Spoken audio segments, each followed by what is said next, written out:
সহজ পাঠের দ্বিতীয় ভাগে দ্বিতীয় পাঠের দ্বিতীয় ইয়েটা ছিল, সেটা হচ্ছে মানে যুক্তাক্ষরে।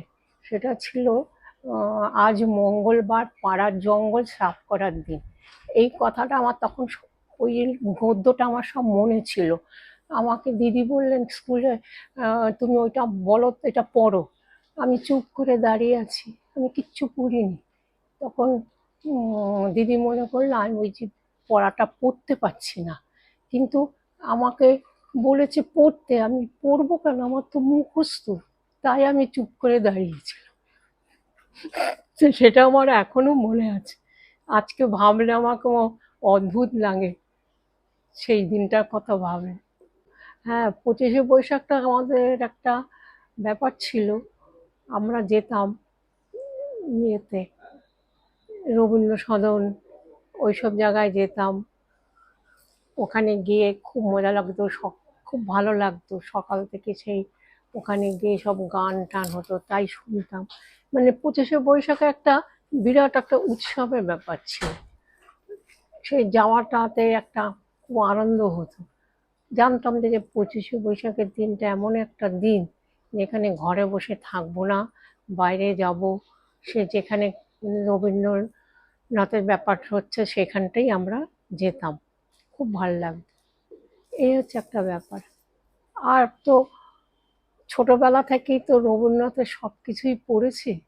সব কিছু বলতে সেই সহজ পাঠ থেকে শুরু করে সব পড়তে শুরু করেছি। সেগুলো সেই যে ছোটবেলায় পড়েছিলাম, সেগুলো এখনো মনে হচ্ছে যেন কেউ বলতে বললে মুখস্থ বলতে পারি। মানে এত ভালো লাগার জিনিস ছিল যে জিনিসগুলো, সেগুলো এখনো পর্যন্ত মানে পুরো মনে আছে, মনে হয় ভুলতে পারিনি এমন জিনিস। তো 25শে বৈশাখ তো তোমাদের বিবাহ বার্ষিকীও। হ্যাঁ, 25শে বৈশাখটা আমাদের বিবাহ বার্ষিকী, সেটা ঠিক। কিন্তু আমরা তাকে বিবাহ বার্ষিকী বলে মনে করতাম না। সকাল থেকে উঠে আমাদের ওই একটা কাজ ছিল, সকালবেলার থেকে উঠেই আমরা বেরিয়ে যাব রবীন্দ্র জয়ন্তী কোথায় কীরকম হচ্ছে সব ঘুরে ঘুরে দেখব। এটাই আমাদের একটা বিরাট ব্যাপার ছিল। আমাদের যে বিবাহ বার্ষিকী ছিল সেটা আমরা ভুলে যেতাম। আমরা রবীন্দ্রনাথকেই বিশেষ করে তার কথাই ভাবতাম, তার সম্বন্ধে যা কিছু বলার বলতাম।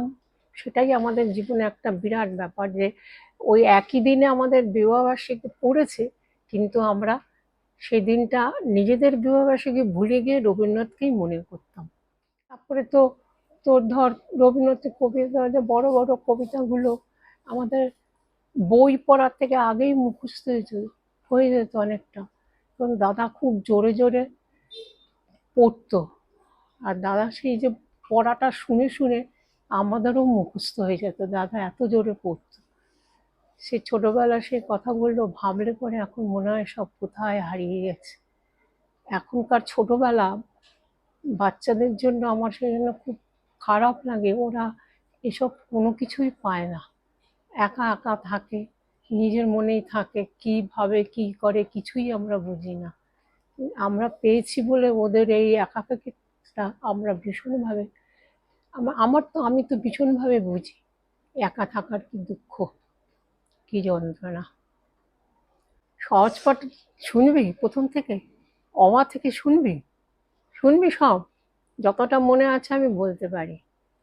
যাক, ছোট কাকা বলে অ আ, সেখানে সে কথা ক আ, রস্বই দীর্ঘই, বসে খাই ক্ষীর। তারপর আর একটা ছিল দ্বিতীয় ভাগে, প্রথম অক্ষরটা বাদল করেছে মেঘের রং ঘন নীল, ঢং ঢং করে নটা বাজে। এটা সব অনুসারে ব্যাপার।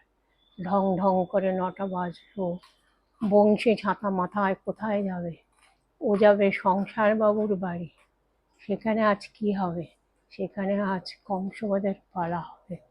সংসার বাবু মা চেয়েছেন পালং, ঝুড়িতে তোর কি আছে, সংসার বাবু মা চেয়েছেন পালং শাক, পিরিং শাক, ট্যাংরা মাছ।